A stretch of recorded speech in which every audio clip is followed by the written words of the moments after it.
All right, so Bismillah ar-Rahman ar-Rahim and Assalamu alaikum wa rahmatullahi wa barakatuh, everyone. So yesterday we went over a number of different hadith about as-salah ala waqtiha, about praying on time, birr al-walidain. We also talked about forgetting a certain prayer. We talked about what to say during adhan.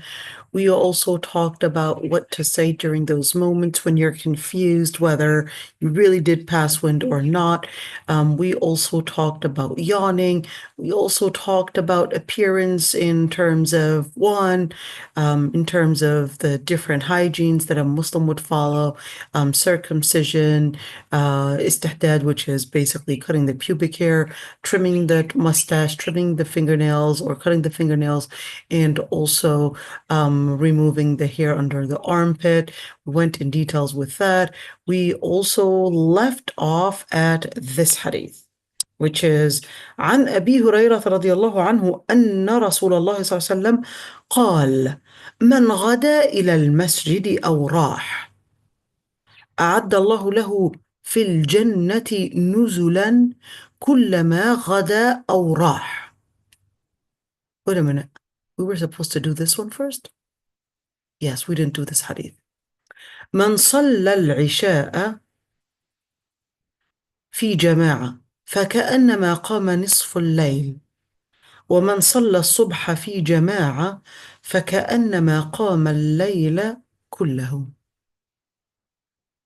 Let's see the English translation. Whoever prays the Isha while in congregation, it is as if he had prayed half the night. And whoever prays the Fajr prayer in congregation, it is as if he had prayed the entire night. Right. So the Prophet ﷺ is basically telling us, is this including a man and a woman? If they were to pray Salat al-Isha in Jama'ah, so is this talking about Jama'ah in a Jama'ah at home, in a congregation at home, or in a congregation in the masjid? Which one is it? So this is more to be Jama'ah in the masjid, to pray it in the masjid, and to pray the congregation in Jama'ah to mean to pray Isha in the congregation in the masjid. It would be considered as if they had done half of the night Qiyam al-Layl, as if they were doing Qiyam al-Layl throughout the night until half the night. So what is half the night anyways? Half the night, is it 12 midnight? No. Well, until when is it? The Islamic definition of midnight is different than the Western definition of midnight. The Western definition of midnight is basically considering it's 12 midnight. The Islamic definition of midnight, we would basically take Maghrib as the starting of the night and then the time of Fajr. Then what is in the middle is going to be basically half the night. So in Minnesota, for example, in the summer, we would have 9 p.m. as Maghrib time. I know for the people in other countries that sounds weird. And then Fajr would be around 4 a.m., 3 a.m. That's Fajr. Right? Am I right? So they would really barely get enough sleep. The sun is up. All right? But then, of course, what's going to be the middle of the night? We're going to calculate 10, 11, 12, 1, 2, and 3. What do we got? So 9, 10, 11, 12. So they're lucky. 12 is going to be the middle of the night. But during the winter, it's going to be different. Because during the winter, 4:30 p.m. is their Maghrib time. That's starting their night. 4:30 p.m. is when their Maghrib starts. And their Fajr is around 6 a.m. So now you're calculating differently. Look at that. Now your middle of the night is different. All right? So what would that timing be? All right? Put it in the chat. Okay, so now you're going to basically calculate it that way. Let's see. فَكَأَنَّمَا قَامَ نِصْفُ اللَّيْلِ, as if they had done the قيام الليل to half the night. وَمَنْ صَلَّى الصُّبْحَ فِي جَمَاعَةٍ فَكَأَنَّمَا قَامَ اللَّيْلَ كُلَّهُ. If they were to pray Fajr in congregation, that would be as if they had prayed all night long. All night long. So wait a minute. What about women? Are they included in this?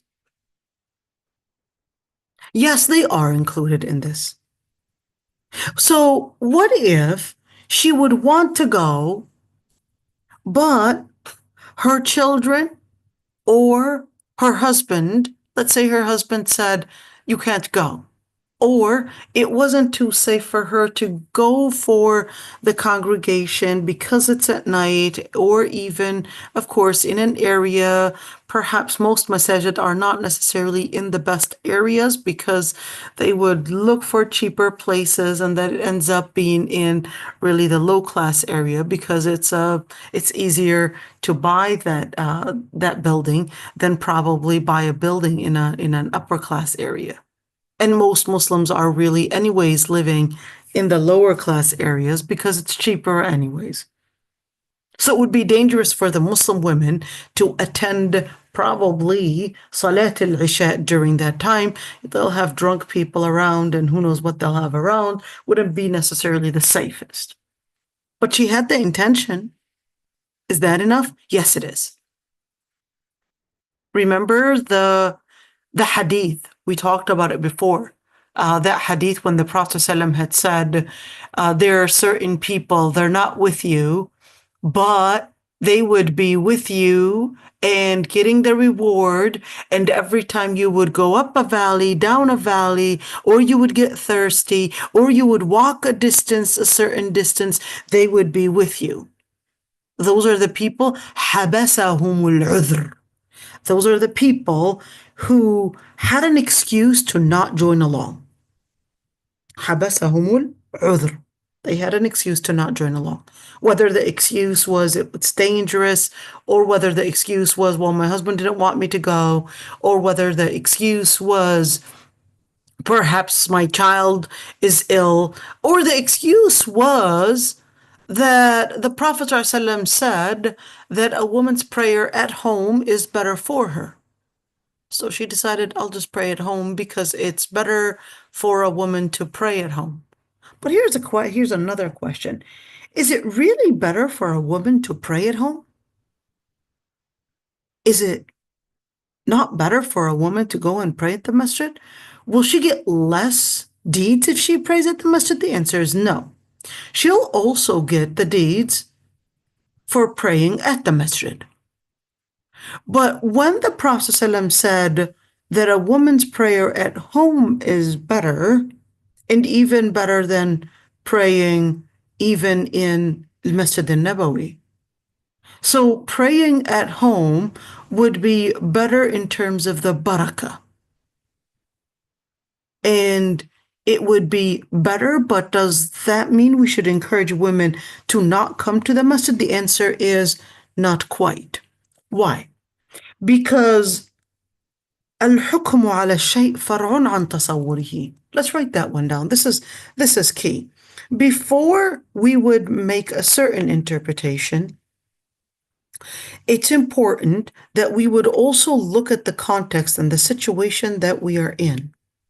What context and what situation are we in right now? The context and the situation that we're in is that we're seeing women go everywhere. Let's see. Let's write it down. الحكم على الشيء فرع عن تصوره. What does that mean? When you want to make any ruling, it actually stems from how you understand the context, whether the context that is surrounding the situation during that time or the context of the hadith. Both are needed to understand it. Both are needed to make the right interpretation. So when we look at the situation that we're in, women are basically really out of their homes, perhaps as many times as men are, and as long as men are. Depends. But women are going to their jobs, women are walking in the parks, women are walking in malls, women are basically just getting some coffee here and there. And the whole idea of staying at home is right now probably history to many. But you could see that the encouragement, وَقَرْنَ فِي بُيُوتِكُنْ, is that encouragement necessarily for the wives of the Prophet ﷺ, or is that for all women in general? So the wording in that ayah is for sure directed at the wives of the Prophet ﷺ. There's no doubt. There's no doubt. But it is also directed as a principle, as a general principle, as an inspiration, as a recommendation, as something for the other women to embrace. It's for the mu'minat as well, for the believing women as well. Noura, what did you want to say, dear? I just wanted to ask you, because you've shared this before, al-hukm Right. ala shay. So when does this apply? Always, Noura. الحكم على شيء فرع عن Always? تصرفه. Always, طبعا. Even in medicine. Before you Okay. want to diagnose something, you're going to, hey, you would go to a doctor, you broke your leg, they'll ask you, well, how did you break it? What happened? Can you tell me what happened? Why are they telling you the story? It's just broken. Why does it matter to you? Because understanding what happened is going to let me know what other possibilities are out there. Because if you jumped off a cliff, that actually means that there could be more than one fracture. Well, I guess what I'm asking is, when do we know to take the hadith literally, and when do we know how to do this? You know what I mean? Okay, fair enough. So in general, Noura, always understanding the context of the text is crucial to understanding that hadith. That's simple. But understanding the context of the situation that we are living in currently is also important. That doesn't mean that we somehow end the practice of hadith because we're seeing the situation differently during our lifetime. Okay? We would never compromise the text itself, never compromise the text itself and what the words are actually saying, because we're seeing a different context and say, well, let's just change the reality and let's just change the way we interpret the hadith. But that's where ijtihad comes in, to understand are the words within that hadith right now taking it with the other words of other hadith. Are we right now in the situation where we can apply this right now? Or is this going to bring in a bigger harm? Or is this going to take us into a different understanding? Is this situation, is it ready? So that's when the ijtihad comes in to explain the details of how we put in the interpretation. Okay, That's and where with the ijtihad comes legal in. maxims, right? Of course. Let's give another example, maybe something that is a little different than this one. Let's look at the ruling of punishments. Ruling, if a person steals, their punishment is really straightforward in the ayah. فاقطعوا أيديهما نكالا من Allah. There's no other interpretation. It's really clear that they're getting their hand amputated. Straightforward. There's no other interpretation. So here's the question. Are we going to take this ayah and say, hey, I've got a text right there, I'm going to apply it. All right, I saw you stealing my phone. I'm going to do the job, and boom, right there, I'm going to do it. Are we going to do that? The answer is no. You're saying so all the factors have to be like people have to be able to afford everything and stuff like that, right? So that's where we would get the other ahadith, the other ayat, the other legal maxims, and basically understanding how I would apply the text along with the context of that text and the context of the situation that we are in. Okay, In order to understand how we would apply it, and that's where ijtihad comes in. Okay, so ijtihad comes in when we would understand the situation. Is that hadith? Are we going to disregard the hadith and disregard the ayat, the hadith, Salatul Mar'a fi baytiha afdalu laha? There's no question about that. This hadith is authentic. There's no question. But when there is no question, and we know وَقَرْنَ فِي بُيُوتِكُنْ, there's the general recommendation. It was a mandation on the wise of the Prophet ﷺ, but a general recommendation for us as basically mu'minat, inshallah, that قَرْنَ فِي بُيُوتِكُنْ, to stay in our homes. So now looking at the context that we're in, if we are seeing that women are out and about in everywhere, but then when it comes to the masjid, we say, you do know it's better for you to pray at home, might as well not even come. And especially being in a non-Muslim setting, right? Absolutely. So looking at that, if we're going to encourage women to stay at home, and again, it depends on the context. Your context could be different than another person. But as a general encouragement, certainly right now, with the fitna being rampant, right now, what we really need is to encourage women to come to the masajid, to learn their Islam, to get that identity, especially shawab, especially the younger generation. Because the younger generation is right now the most distant away from the masajid. So when we start looking at, there's a general qa'ida fiqhiyya, and let's write that down, right? Let's write that down, because this is a law in every field.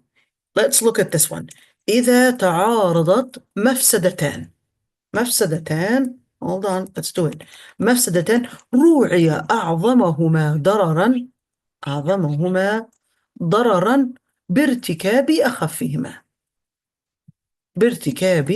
أخفهما. So what does that mean? Whenever I would have, it's basically going with the main idea that we're going for what is the lesser evil. The less evil is what you want to take. إذا تعارضت مفسدتان, if I were to have two evils, I would take in consideration the bigger harm, even if that meant me committing a certain lesser harm. I've got a cancer. If that cancer is going to stay there, then this will become stage 4, going to the lymph nodes, blah, blah, blah. And then the person basically ends up being, there's no way to treat this person, and basically fatal. So the option of perhaps maybe doing a surgery, even though it can get infected, there's a possibility that it can get infected. There's a possibility, maybe if it's in a certain area, maybe they'll tell you, we'll do our best to probably not affect this and this, but let's say that it's probably in the brain, in a tumor in the brain, and they'll tell you, well, there's a possibility you might get paralysis, you might get, we might end up probably getting into the optical nerve, you might get blind, blah, blah, blah, all these different things. But if this continues to grow, guess what? It's going to grow really fast, and based on our MRI, you might not actually make it beyond a year. But we already know that there's a possibility of all the other possibilities. So in that situation, hey, I'm just going to consider the bigger harm, which is this tumor. It must be taken out of your brain before it starts basically damaging you sooner than you had expected. So we know that there is a possibility of all those different side effects and the possibilities of other harms, but the biggest harm is basically you dying as a result of this tumor getting too big in your brain, for example. So this is إذا تعارض مفسدتان رؤي أعظمهما ضررا بارتكاب أخفهما. Same thing. We're going to take in consideration the bigger harm at the expense of the lesser harm. Even if that meant that, yes, there's a possibility. We're going to open up your skull. We're going to get into, of course, a possibility of maybe damaging certain cells, certain things. And yeah, well, at least we're going to be saving your life. Okay. Now that's the same thing. Considering الضرر الأعظم, that the situation right now is the Muslim identity is basically at risk. They're not attending the masajid, it's affecting their Islam, etc. So then in that situation, we would say, bring the younger generation, bring the younger women. We need them to come to the masajid, because what is at risk right now is their Islam. Their deen, their Islam right now. Their aqidah is at risk. They're right now risking their aqidah, which is even more dangerous. You know, that's exactly like talking about the core than actually talking about, well, there could be that fitna where, they're going out, and possibly with that frequency of going out of the household, and probably it's bringing in a fitna within the men and women mixing together, etc. But right now we're seeing that we're losing the women, we're losing the younger generation and losing them from their identity. What we need to do is encourage them. Okay, let's see. من غدا إلى المسجد أو راح أعد الله له في الجنة نزلا كلما غدا أو راح. Whoever goes to the mosque or the masjid in the morning or evening, God will prepare for him a place in paradise every time he goes in the morning and evening. يا سلام. من غدا, الغدوة is early in the morning. That's الغدوة. Or so من غدا goes early in the morning to the masjid. We're speaking about Fajr now. أو راح, الروحة is basically during the evening. Allah subhanahu wa ta'ala أعد له في الجنة نزلا. That Allah subhanahu wa ta'ala would prepare for him in the Jannah nuzula. What is in nuzul? In nuzul is basically the plural. Nuzul is basically a plural of a nazila. Nazila is one, and nuzul is plural.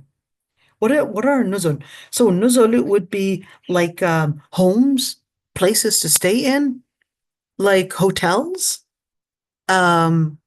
resorts. That'll be cool. كلما غدا أو راح. Every time they would go and come, they would have a certain resort prepared for them. That's so beautiful.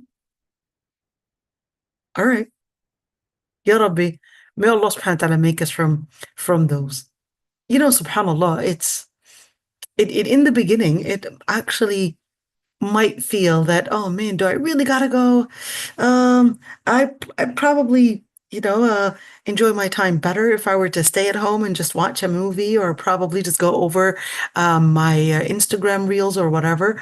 But of course, when you consider the deeds of going to the masjid, that it's like you're going to Jannah. So that person starts seeing going as a reward, going not as a burden, but going to the masjid, it becomes as if they are making some form of gain, and that it's basically a fun task to do. How can we make a certain task from being in feeling like it's a burden to feeling that it's fun? One, look at the reward.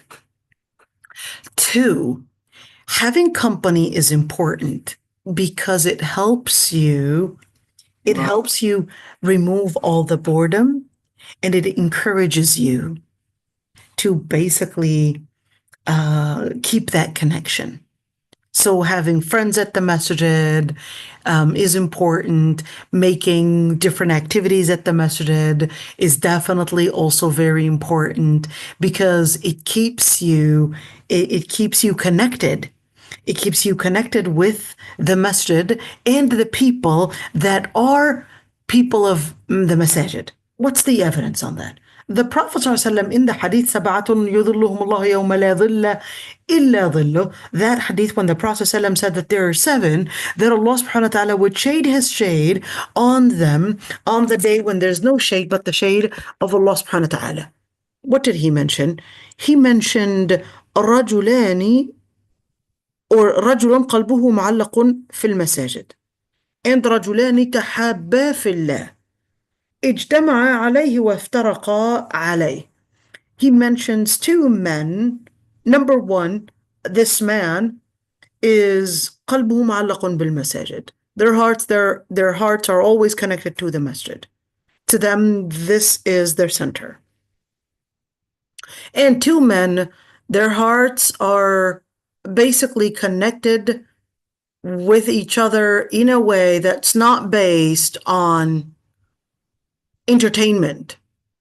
We love going to the movies together, or playing ball, or whatever it is, or some kind of physical activity. No, we love to join together. We make different activities of da'wah.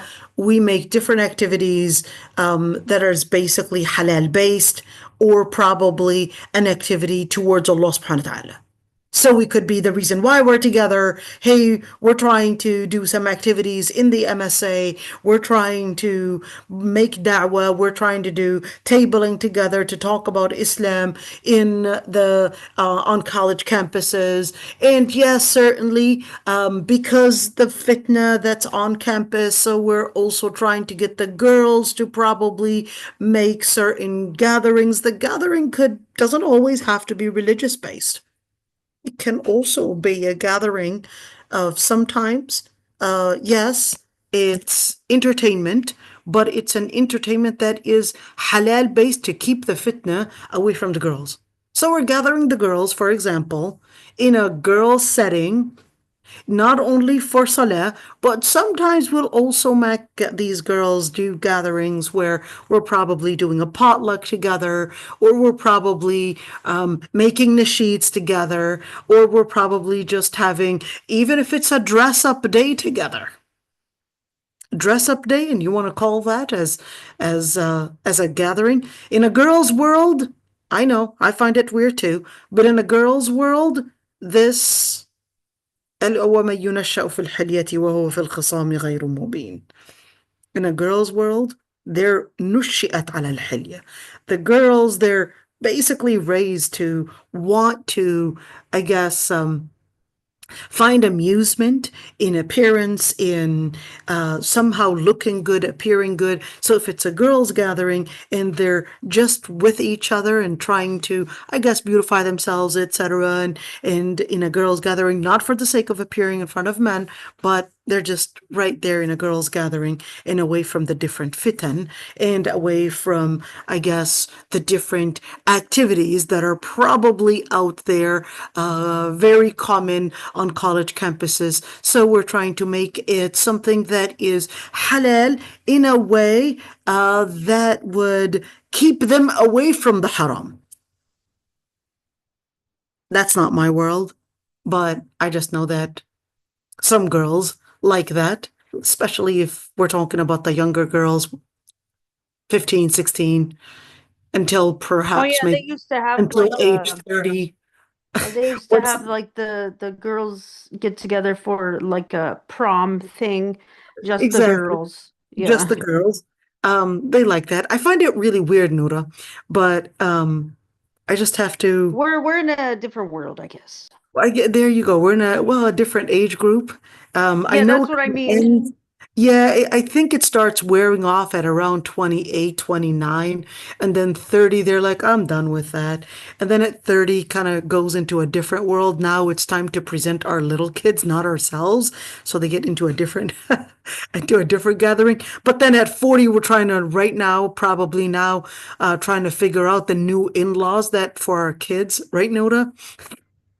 I don't know. This is my gathering, alhamdulillah. Alhamdulillah, Allah يحفظك يا Rabbi.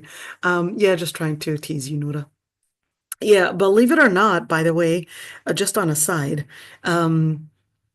in Palestine, as an example, in Syria, in many other countries, girls would get you, well, at least during my time, not back then. But at age 16 is usually when girls are mainly getting married in. So most of the women in my age are already grandmas. So yeah, 16 is young, subhanallah. 16 is young. So they're already grandmas.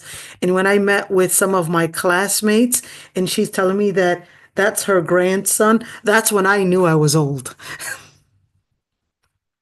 يا ربي. عن أبي حميد وعن أبي أسيد الساعدي رضي الله عنهما. Or رضي الله عنه is basically Abu Usaid is the Sahabi. Abi Humaid would be التابعي. قال رسول الله صلى الله عليه وسلم إذا دخل أحدكم المسجد فليقل اللهم افتح لي أبواب رحمتك وإذا خرج فليقل اللهم إني أسألك من فضلك. Let's say, when one of you enters the mosque, let him say, O God, open for me the doors of your mercy. And when he leaves, let him say, O God, I ask you for your bounty. Okay, so how do we understand this? إذا دخل أحدكم المسجد. So when they enter the masjid, does that mean when you first enter, right at the door? When you're walking, you walk with your right foot, and then at the door, you basically say, Allahumma ftah li abwaba rahmatik. Right. And you would say, Ya Allah, open the doors of mercy. So why the doors of mercy right now? Because you are coming in with the intention of seeking forgiveness, seeking repentance. So you are imagining and you're also taking that moment. It's not an imagination, but it's you putting yourself within the context that the masjid itself is a place of mercy, is a place where you could seek that forgiveness, is the place where the doors of forgiveness are open to you, the doors of repentance and acceptance are open for you. So now is the time to say it. You take in that moment to fully embrace that, and not in imagination, but fully embrace that, because the Prophet ﷺ would not tell you to make that dua unless it had a reality. Unless it had a reality.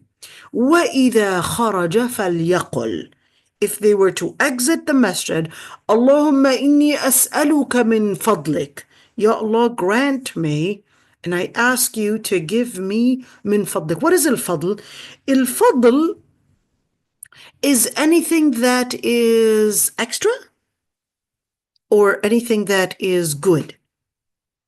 Al-fadl can be anything that is a plus, and al-fadl can be anything that is of a bounty.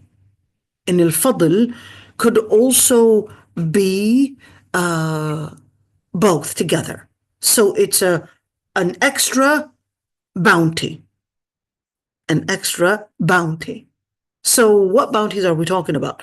Are we talking about a bounty in faith? Are we talking about a bounty perhaps in rizq and provisions? Or are we talking about bounty and where we're increasing in probably dunya or akhirah? It's any fadl.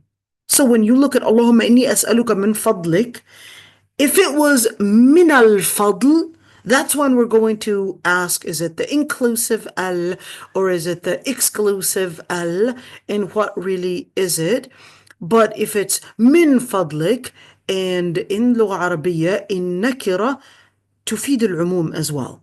What does that mean? So if it is not identified, that means it's not put in any sort of particularization.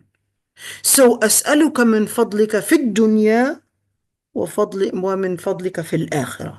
From the different bounties, from the different things that you could give me in this dunya, a pious husband, a pious wife, whatever it is, wealth, a car, health, anything that is basically for the dunya and for the akhirah. So what do? You entered the masjid with the embracement of the hope to be included in the mercy of Allah subhanahu wa ta'ala and protection basically from all the different sins. And when you leave, you're bringing in that optimism. Look at that one. You came in, perhaps, why are you asking for rahmah? You probably came in feeling down.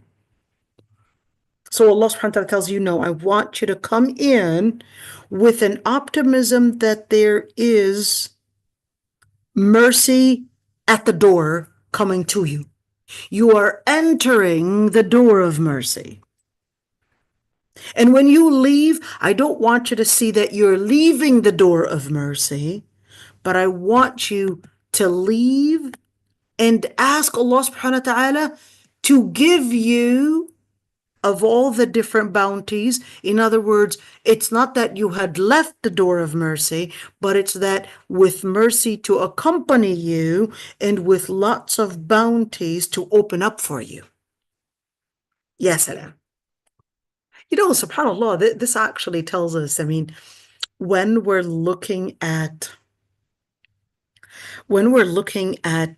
the ad'iyah, the different du'as, the different invocations that we're supposed to be making, it's always relating to optimism, always letting us redirect our vision, redirect our perspective, letting us see the world from a different angle, an angle of mercy, an angle of good coming on the way, and not from the angle of, well, yeah, I guess I'm just a failure. But no, I want you to be optimistic.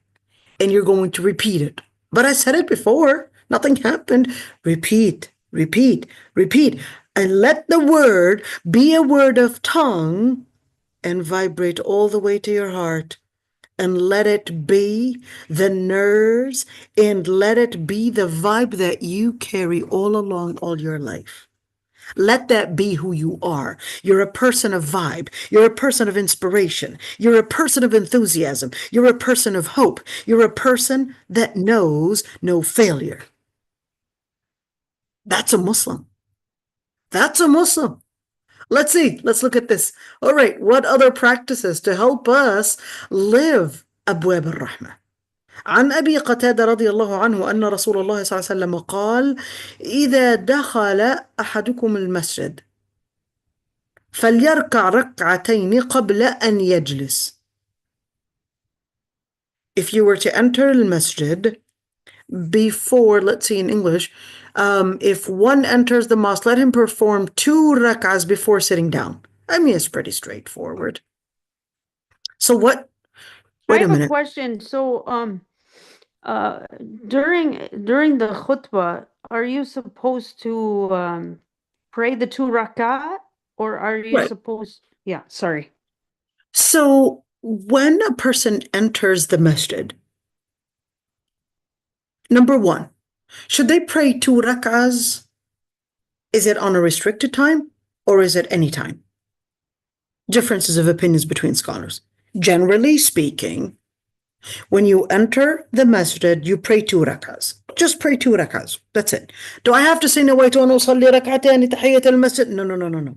You don't say anything. Just say Allahu Akbar and that's it. The Shafi'iyya would be the ones to say, no. You gotta utter your intention. Okay?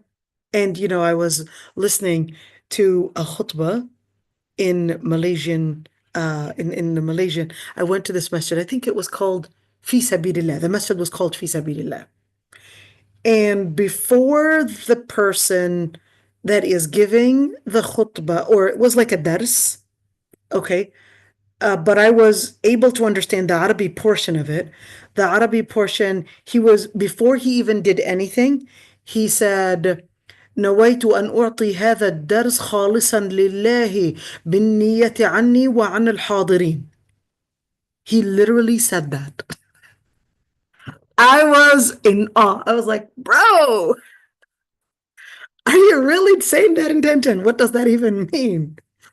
He said, I am having the intention to give this dars, and this dars is on behalf of my intention, on behalf of myself, and on behalf of those that are attending. That was so odd that somebody, نويت أن أعطي الدرس. I put the intention that I'm here preparing myself to give a dars. For Ibn Hazm, oh man, Ibn Hazm ridiculed that like you cannot believe it. Ibn Hazm made that as his place of mockery like you cannot believe it. Well, I don't want to go into the Abu Hazm vibe, okay?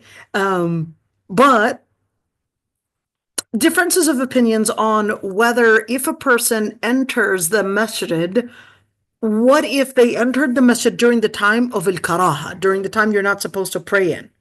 What are the different times that you're not supposed to pray in? After Fajr, you're not supposed to pray after Fajr. When the sun is in the middle of the sky, which you would know when there's no shadow to the things around you, that means the sun is in the middle of the sky. Unless it's cloudy, then you're not capable of knowing, but you would know based on pretty much like the timing of it. Number 2, after Asr. So after you had prayed Asr, there's no prayer that you could pray after Asr unless you're making up. Okay? What if you were to enter the masjid? Differences of opinions between scholars. Okay? And while the sun is setting, okay, those are the times that it would be haram to pray in. Some scholars, okay, the majority actually, had considered إذا دخل أحدكم المسجد فليركع ركعتين, that this would be an exception even if the person enters the masjid during the times that we had mentioned, which is the time that is the hated time, that they could still pray because they called it الصلاة ذوات السبب. They called it's a prayer that has a reason, and this hadith would be an exception to the generalization in the ahadith that forbid praying during those times.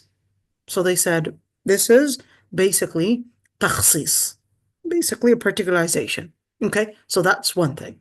Number 2, when the imam is giving the khutbah, one note is that the Prophet ﷺ was giving a khutbah. Now, this hadith is in Sahih al-Bukhari, okay? The Prophet ﷺ was giving a khutbah. Uthman bin Mad'un comes in, and then the Prophet ﷺ, he asked him if he had prayed 2 rak'ahs, and he said no. He said, صلي ركعتين وتجوز فيهما. Pray 2 rak'ahs and make them short. So, The Prophet ﷺ told him to pray 2 rak'ahs وتجوز فيهما and make them short. تجوز مش يعني تزوج يعني get married. تجوز يعني make it short. Okay? Now,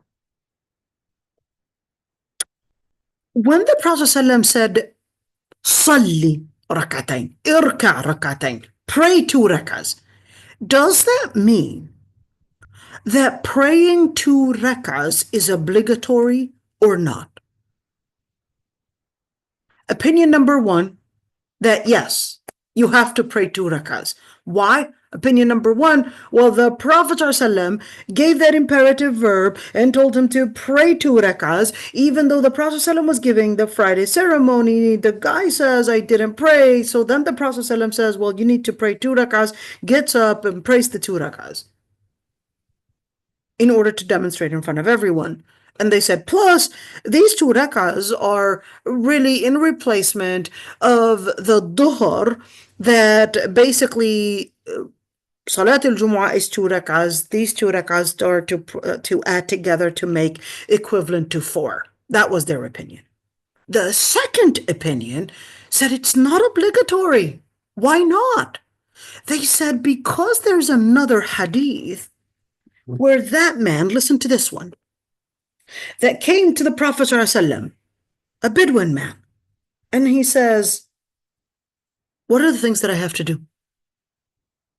What are the things that are obligatory on me? And he said, خمس صلوات في اليوم والليلة. Said 5 prayers throughout the night and throughout the day. And then the guy insists, هل علي غيرها? Do I have anything else to do? Is there anything else that's obligatory on me other than those 5 daily prayers? And he said, لا إلا أن تطوع.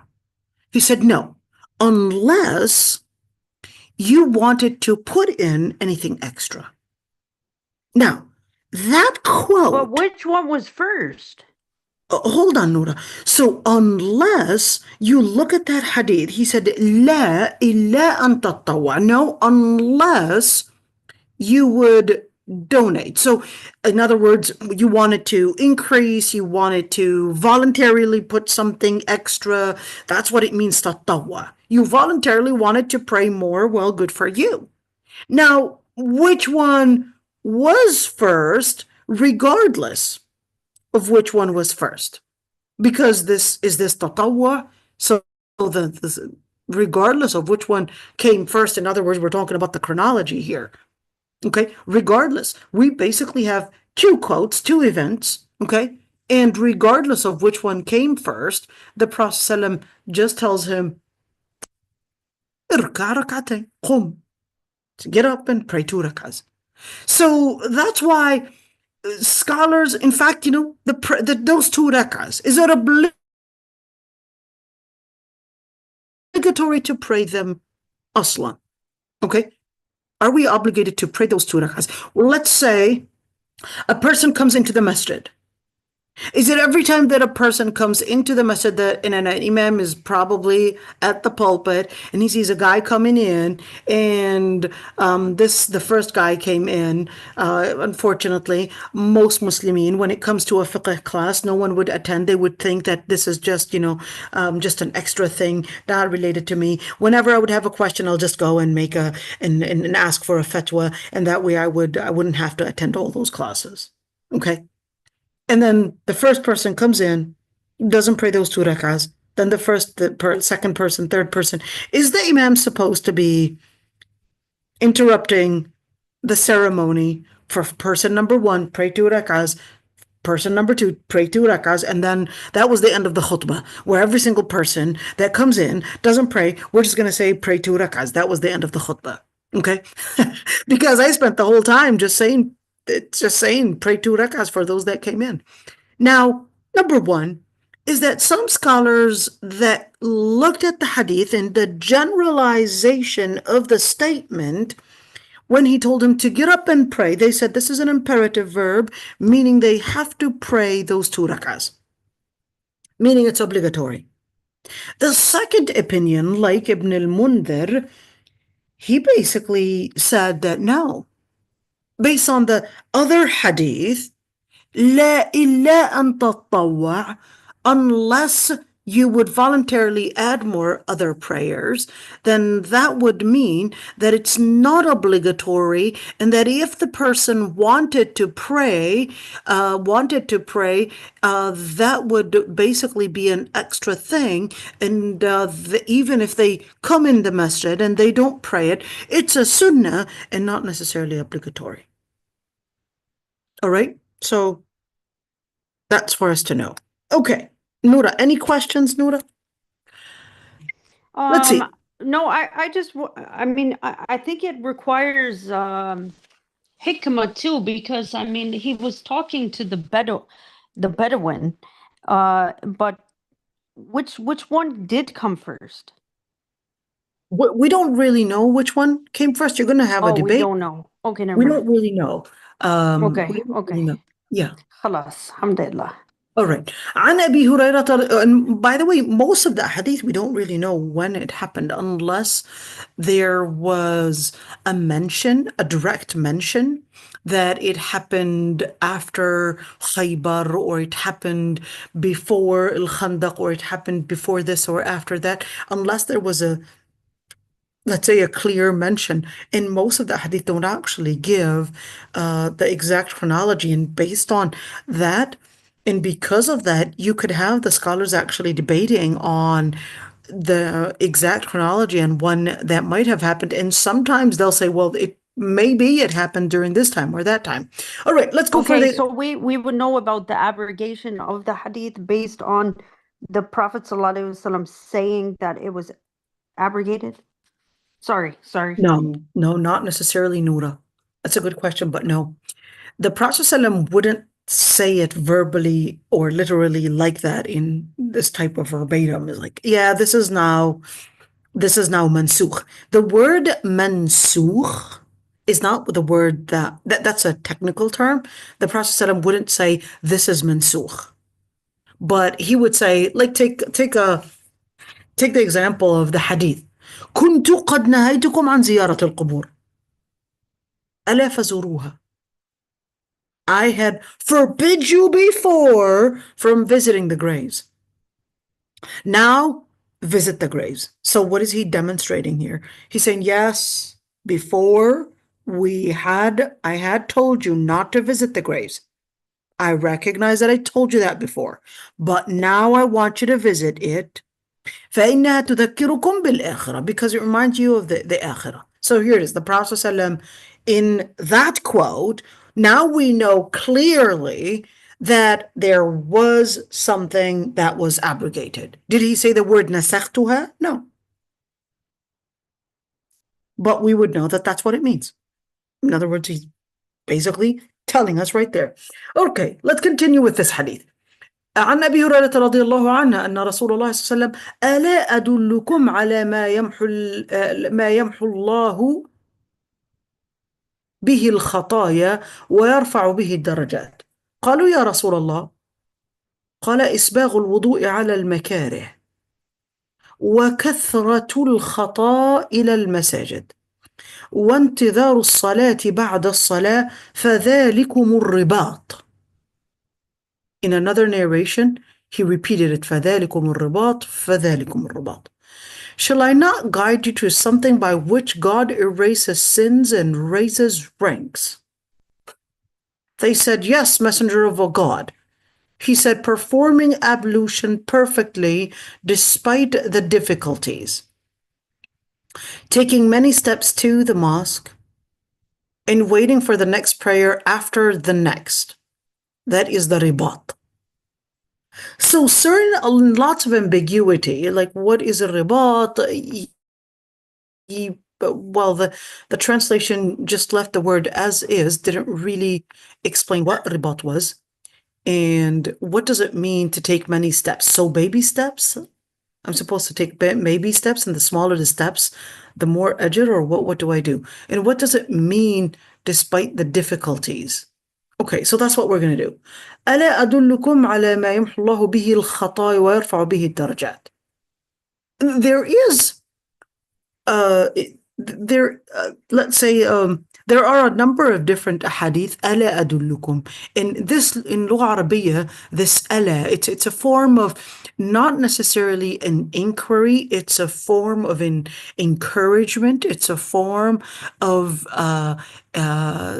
hath or provoking the person to want to question. You know, it's kind of like the teacher, or sometimes I would do that in class and I would say, so is this supposed to mean that? And it's not that I don't know the answer. It's that I'm trying to voice your question and trying to, bring it to your attention that I understand what is being questioned or the questions that are coming to your mind. So I'm voicing it for you in order to then bring about the answer. Same thing. Okay, so I got that from the inspiration of the Prophet ﷺ. Okay, ألا أدلكم على ما يمحو الله به الخطايا ويرفع به الدرجات. Would you not want me to? The word يمحو الله به الخطايا. What does يمحو mean? يمحو means to erase. محى, as if it's to erase it and basically eliminate it. And what is what are الخطايا? الخطايا, the singular is خطيئة. Let's write it down, right? الخطيئة. What is الخطيئة? الخطيئة, here we go. الخطيئة. Where is it coming from? خطأ, that's the root. خطأ. Or خطأ. Or خطأ. خطأ would actually mean to take a step or somehow to transgress. And خطأ is basically a mistake, a transgression. الخطيئة is one transgression. الخطايا are basically the transgressions. So what's the difference between الخطيئة and المعصية and الذنب and الإثم? Well, they all mean the same thing. They all mean sin. But one is looking at الذنب and basically looking at it from the implications that it will have on you. There are certain sins, they'll have the implication, you may not realize it, but perhaps 5 years from now, right now the person is probably gambling and they're liking the idea, hey, it's definitely, I'm so good at it, and here I am. Right now I started out with $500 and right now my 500 is 500,000. I'm really good at it, and yeah, how can you say that this can be wrong or this is not good for me? How can you, look, the numbers are tripling right there. I'm saving myself work time, and plus, if you want, I'll even donate to the masjid too. Now, what they may not realize, that this is khati'ah, and this is a dhanb. What they are seeing at that moment is that it's bringing in some gain, and they're seeing the numbers. They think that this is a gain. Okay, they think that this is a gain. But Allah subhanahu wa ta'ala tells us that there are certain things that you may not realize, that the implication of sin, perhaps on the society, perhaps on your health, perhaps on your spirituality, perhaps on your brain, perhaps on your family, etc. You may not realize it. So certain khataya, certain sins, they may be a transgression, well, it will affect your future. Certain sins will affect you in the past, and they'll drag a number of different traces from the past, and it will follow you and follow your life. And if you ask, for example, well, why did that person get diabetes, for example? Why did he get diabetes? Well, he wasn't eating right. Obesity is one thing. He was living his lifestyle and not exercising, not doing this and this, and there you go. Now this person had basically started out, let's say the consequence of where they're in and what they're in, it started out when they were making the wrong dietary habits. That goes back to that other hadith about carrying sin. Absolutely. Remember? Absolutely. So same thing when we're talking about sin. In the beginning, it feels like, hey, I'm gaining. Yeah, I'm gaining weight, but come on, don't say it as gaining weight. Just see it as gaining honor. I'm just, all right. But of course, when we're speaking about sin, do all sins necessarily appear later on? No, not all sins appear later on. Some sins would actually be subtle in their implication. This person committed a sin one day, once upon a time. No one knew about it, and he even had forgotten about it himself. But it isn't until maybe 30 years, all of a sudden, something happens, and they just wonder, well, why did this happen? And That's some, why we need to make a lot of istighfar. yep, and some sins go past you. What? But I thought, وَلَا تَزِرُ وَازِرَةٌ وِزْرَ أُخْرَى. Some sins go past you and affect the society and even affect your children. Just as good deeds can go past you, affect the society, and even affect your children. Where did you get that from? Well, remember, the Prophet ﷺ in the Hadith, he said that people are like the group of people that would be on a ship. They would be on a ship, and then the people in the upper deck, they basically came up with the idea to open up a hole in the lower deck so they could fetch some water easily. And he said if the people in the lower deck would allow them to open that hole, that would mean they would drown. They would all drown because the water's going to go inside. And basically, we know the density and all of that laws about physics.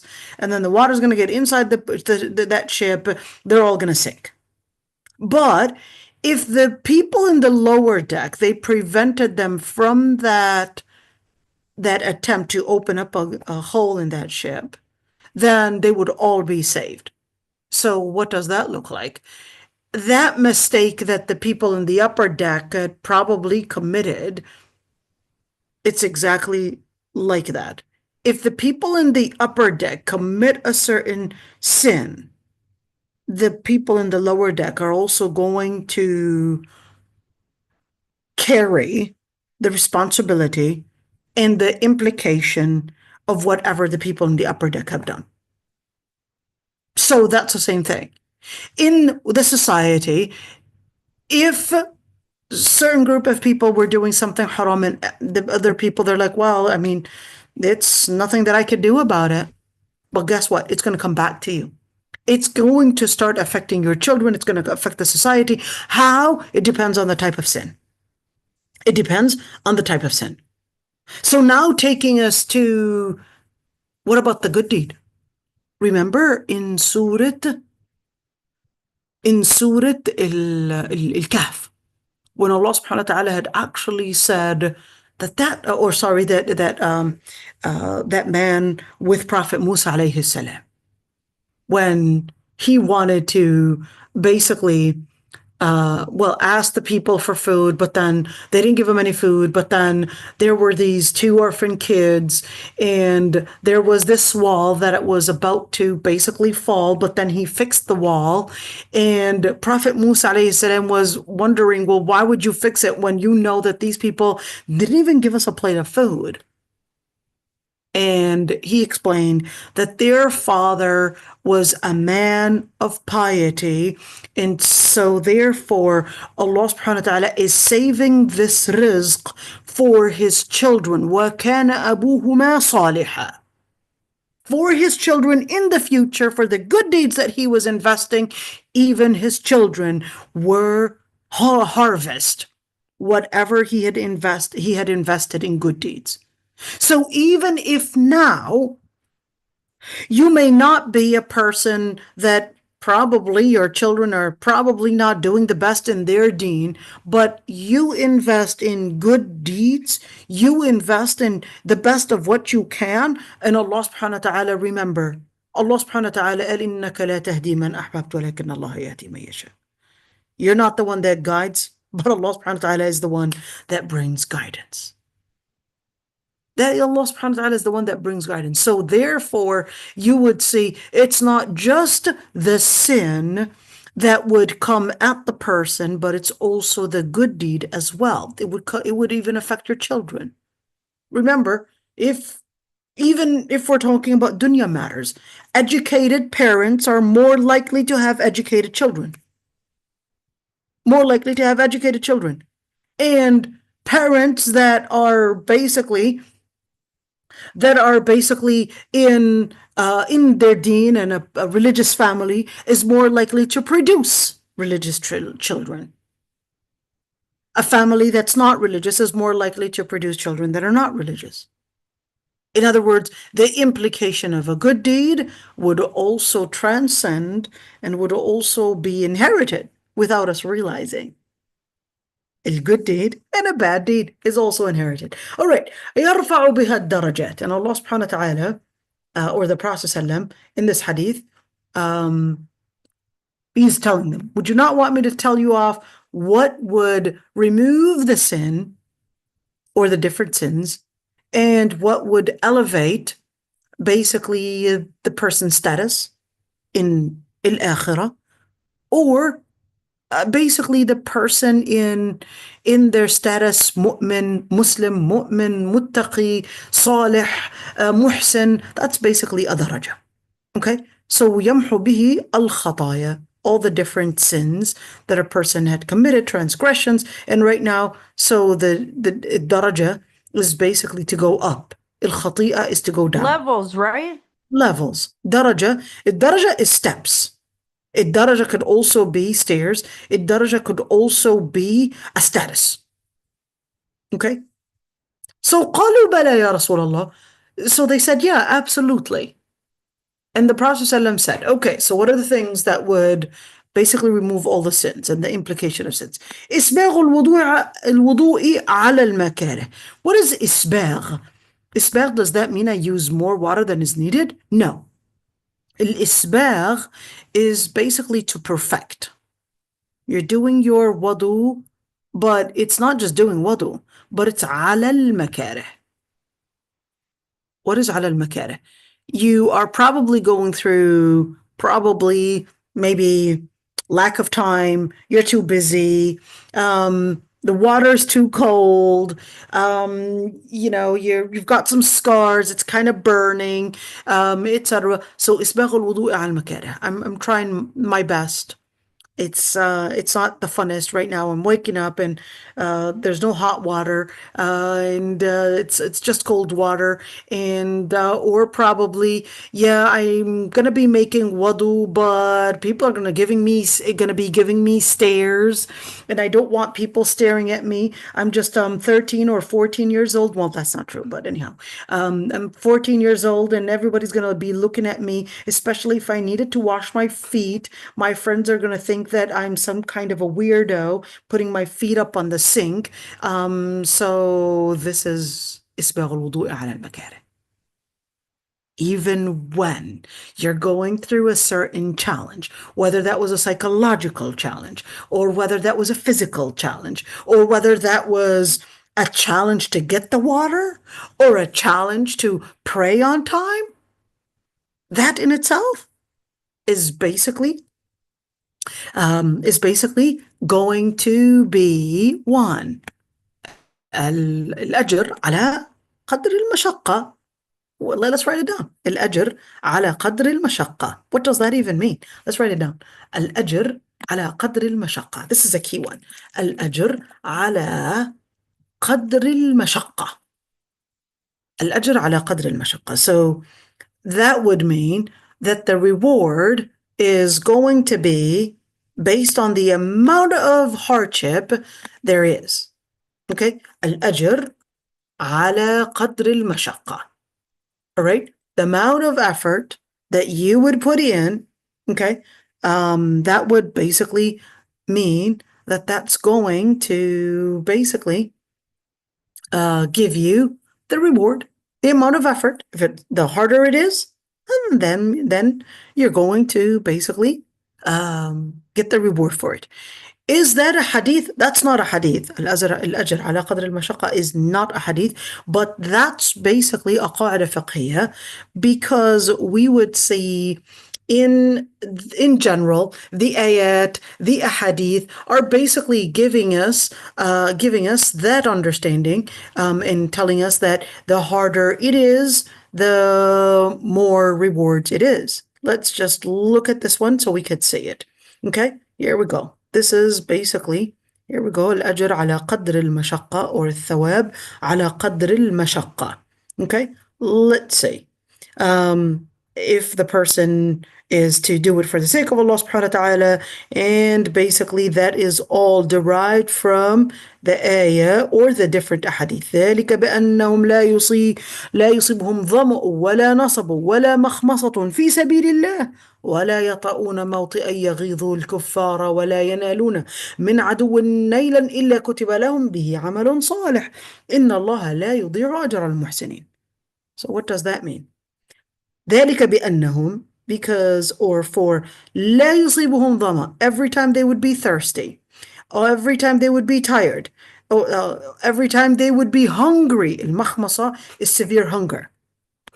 For the sake of Allah subhanahu wa ta'ala, and every time لا يطؤون موطئا, and every time they would step, they might actually walk in an area that basically right there is to go in contribution to let the kuffar feel that they're losing it.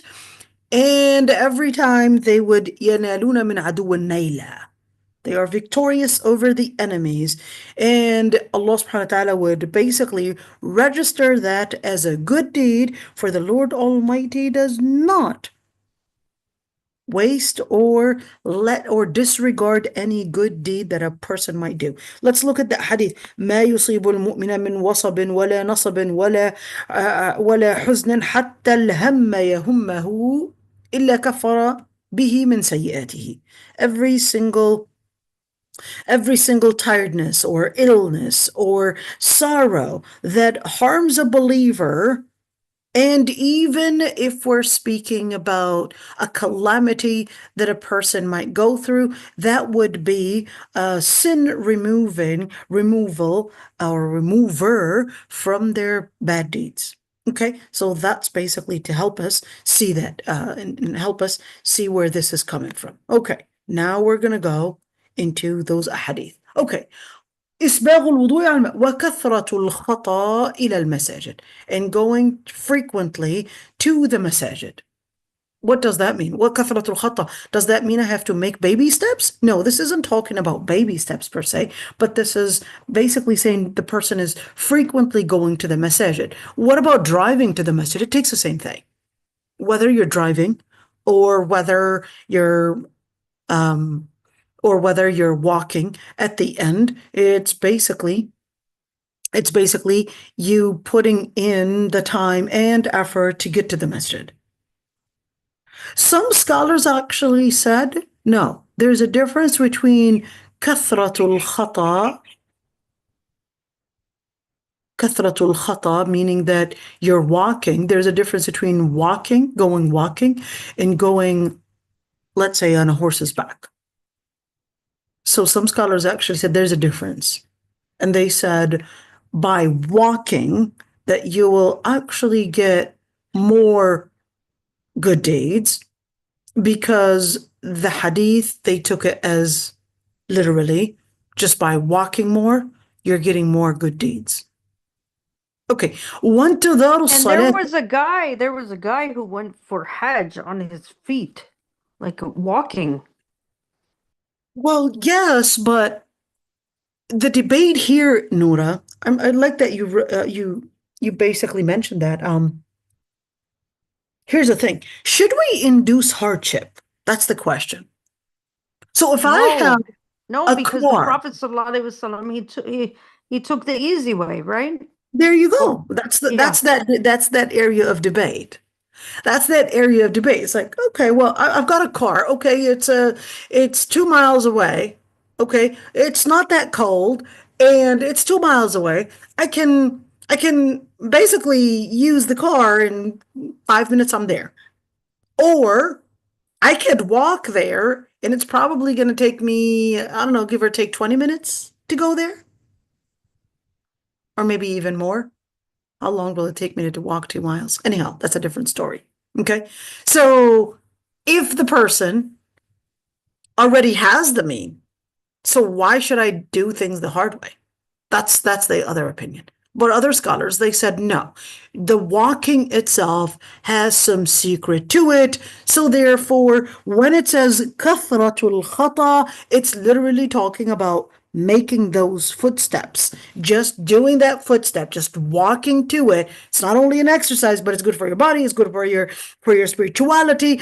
Even if I don't know how to explain it, that it's good for your spirituality. But here they're saying it's basically literally saying it's good for your spirituality. How? I don't know how, but it's just telling you that's good for your spirituality. انتظار الصلاة بعد الصلاة. Okay, انتظار الصلاة بعد الصلاة, waiting for the prayer after a prayer. What does that mean? So you pray dhuhr and you sit down, okay, and you basically are waiting for Salat al-Asr. You just prayed dhuhr and just sit down. So what am I doing sitting down? What am I doing sitting down? I'm basically doing dhikr, or probably just sitting down, just contemplating. Or I'm reading Quran, waiting for Salat al-Asr, and after I finish my Asr, I'll probably go home. Maybe my friends, we're going to go together, probably eat something, or maybe I'm just listening to a dars. I'm listening to a dars. There was a dars between Maghrib and Isha. And I'm basically just waiting until Isha is basically prayed, and then I'll go home. Okay, that's انتظار الصلاة بعد الصلاة. That would be just you sitting down and just listening, making tasbih, making dhikr. And my recommendation, try to keep the phone in your car unless there was an emergency, or at least put it on, I don't know, silent. Or there is a way that you can make your phone, even if it's silenced, only certain people, like your husband perhaps, or your children, if there's an emergency, that it will still ring even when you put it as do not disturb. So figure out how to do that. And that way, hey, you can probably just take some time off from your phone and feel that, okay, now I can just take the moment to do my dhikr, do my qira'at Quran, maybe listen to a halaqa without the phone distraction. فَذَلِكُمُ الرِّبَاط. And that is الرِّبَاط. Oh, we're going to just end with this one, inshallah. What is الرِّبَاط? الرِّبَاط actually means to tie something. رَبَاطَ. Okay? But الرِّبَاط is when something is firm. When we're firming something. الرِّبَاط also is a person that is firm in an area that is considered of high traffic, or considered, let's call it, a hot spot for military or for the enemies that are basically attracted to that area. It's a hot spot. They basically know that it's an intense area. It's an area where it's really dangerous. Kind of like a border. The borders between the enemies and basically the mu'mineen. And that border is usually a place where you might have maybe the enemies trying to come in, maybe the enemies trying to attack, etc. So, there's a possibility of something happening every single day, just like Palestine. It's a place of ribat. Why? Every single day there could be somebody getting stabbed, somebody getting killed, somebody, who knows what's going to happen. Every single day there's a story. Every single day. That's why if you want to live in Palestine, or if you intend to live in Palestine, you got to be prepared that this actually means canceling so many different appointments. Probably your schedule is gonna go off because every once in a while, hey, they just close down the roads. They just, hey, somebody was killed, somebody was this, and boom, right there. That's الرباط. هذول الثغور. Okay. Now, so الرباط is, I want you to see the correlation. Okay. So if الرباط basically means to tie something, and if الرباط is basically the area that is that intense area between us and the enemies, how is that related to anything? So when you say فذلكم الرباط, then in order to keep you strong, firm, against the attacks of shaitan, against the attacks of fitan, this is what you need to work on the most. Take the time, despite the hardship. You're still steadfast on your wudu, on your salah, no matter what. They can mock, the water can be cold. I will still do my salah, no matter what. كثرة الخطأ إلى المساجد. I will still go to the masjid, no matter what, no matter my schedule, no matter what happens, even if, yeah, I'm probably not feeling the greatest today, but I'm still going to go to the masjid and walk to the masjid, no matter what it takes. انتظار الصلاة. Take the time to just sit in the masjid and just wait for the other prayer. What is that? That's basically to help me grow stronger in my commitment that not only is the salah my, let's call it my window to basically perform, but no, I'm going to perform something even longer. I'm going to wait for the other salah. I'm going to sit in the masjid and I'm going to keep my wudu. What if I lost my wudu? Go and redo it and come back. You could do that. You would be included in this hadith. Okay? And there is another hadith. We're going to come back to it. There is another hadith. Here we go. This one. Here we go. This one. They should have actually put this hadith right after that one.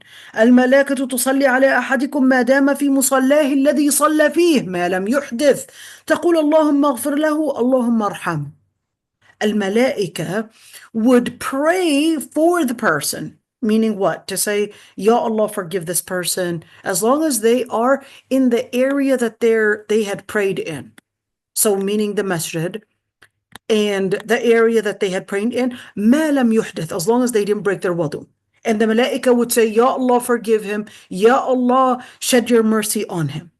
That's basically to include in this one. انتظار الصلاة بعد الصلاة. That's basically within it. This person is sitting down. They just finished their prayer, but just sitting down and just probably reading Quran, maybe doing tasbih, just sitting in the corner, maybe listening to a dars. Maybe there isn't even a dars at the masjid, but they put on their phone a dars to listen to. There you go. Mazal fi musalla, they didn't lose their wudu. What if they lost their wudu? They went to the area of basically bathrooms and redid their wudu and went back and sat. What happens? The malaika would be there. Ya Allah, forgive him. Ya Allah, shed your mercy on him. Ya Allah, forgive him. Ya Allah, shed your mercy on him. What is that? That's the malaika doing the dua for you. And as you are doing the dua, and while you're sitting there, what is happening? Well, يمحو الله به الخطايا. Allah subhanahu wa ta'ala is removing sins as you're just sitting down. What is that? Think of it as you're getting paid without you doing much. Even if you're just sitting down and you're just taking a moment of silence. Just a moment of silence. Certainly, if you were to read Quran, that would be better. But just a moment of silence, not going over your phone, just a moment of silence. Okay? And what happens? You're getting paid for just sitting down, and it would be a sin remover and even an increase in your status. Yes, salam. فذلكم الرباط. That would be what would Can I make a comment? Sorry. Go ahead, Nora. I just wanted to say, if we don't go to the masjid, we miss out on that. Absolutely. Absolutely. So ladies, I guess put your hijabs on and go to the masjid, take your kids and encourage your husbands to go as well. And inshallah, Allah subhanahu wa ta'ala will let that be your place of ribat. سبحانك اللهم وبحمدك نستغفرك ونتوب إليك نشهد أن لا إله إلا أنت. So happy to see Dr. Karima here and our beautiful Latifa and our Ustaza Umayya and of course Sister Yusuf. I know, yeah. And inshallah, everyone else that is also listening on YouTube. And inshallah, Allah subhanahu wa ta'ala will include us all as this would be a type of ribat. Allahumma ameen. Every single day, we've got our commitment. We're not going to stop sitting along and listening to these ahadith. Any questions before we end, inshallah? Oh, there were some comments during let's see. I need to register for your fiqh of worship. Okay, inshallah, Noura. Love these ahadith. Oh, absolutely. Don't mute Gems of Light because you forget to turn it on. I do? Well, it's not muted, Noura. No, you said mute it when you go in the masjid. Okay. So, sorry. Oh, okay. Okay. And ربي يحفظها حبيبتي إن شاء الله. Allah subhanahu wa ta'ala will keep us all together and ذلكم الرباط in Allah subhanahu wa ta'ala, despite the distances that we're in, Allah subhanahu wa ta'ala Ya Rabbi will consider that we are united for the words of Allah subhanahu wa ta'ala, learning the hadith and learning Islam. And subhanakallah wa bihamdik, and I'm loving you all. Rabbi